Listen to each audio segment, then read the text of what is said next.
what were the shifts that needed to take place in order for you to go from being complacent to being one of the hardest working people who's committed to something? I'm big on just logic, right?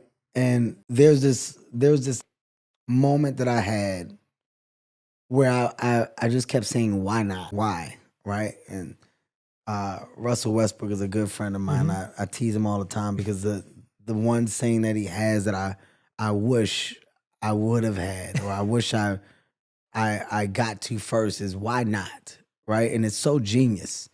It's so genius. It's so simple, but yet so profound.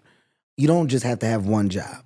And working any job, and whether that job is a 9 to 5 or whether it's a half a day, full day, whatever it is, you don't just have to do one thing. You can do a lot of different things. But there's this weird mindset that a lot of people have that you can only do one thing. And when I realized I don't have to just do one thing, I can do a lot of different things.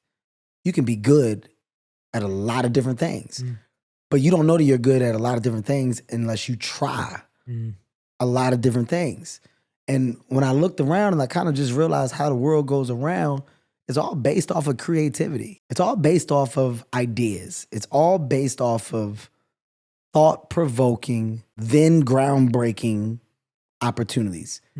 But the simplest things have come from an idea. From your chair to your table to your wheel to your light bulb to your car to your plane to your helicopter to the idea of a hotel, from hotels going to a place of people renting out houses and Airbnbs to taxis to then people driving their own cars. And these are all ideas. And the groundbreaking thought that I had in realizing all these ideas is that these ideas have the potential to touch the sky if a person believes that they can. If a person believes that they can, well, your world of idea changes. Your reason for getting up, your reason for putting your feet on the ground every morning, it can change if you believe that the purpose that you now have and that you're working towards, based off of an idea, is something that you can succeed in.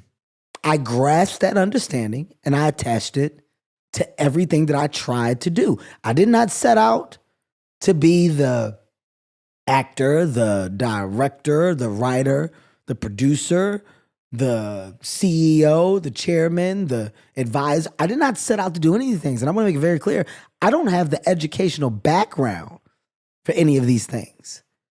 What I had was an idea to try. And after you get an idea to try, what I had was the patience to sit and listen, be a sponge, learn, figure it out. And figuring it out, there was another side of not being okay with the incomplete version of figuring out the thing that I didn't do.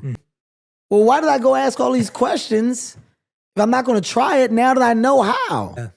All right, well, let me try it. The only consequence is failure. By the way, not trying is failing. Well said. I want to make that very clear. Well said, yeah. Not trying is failing. There's a lot of things that people can't do simply because you've never tried to do it. And I'm not saying that you should try everything. I'm not saying that you're supposed to do everything. I'm saying that for me, when someone says something and I go, no, I never did that, I have to have a reason for why I've never done it and a justification.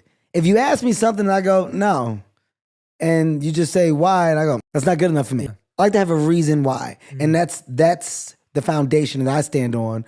That's how I built this mindset, this level of energy to go ahead. Rhyme and reason within my why. Why not? Well, it's the Russ again.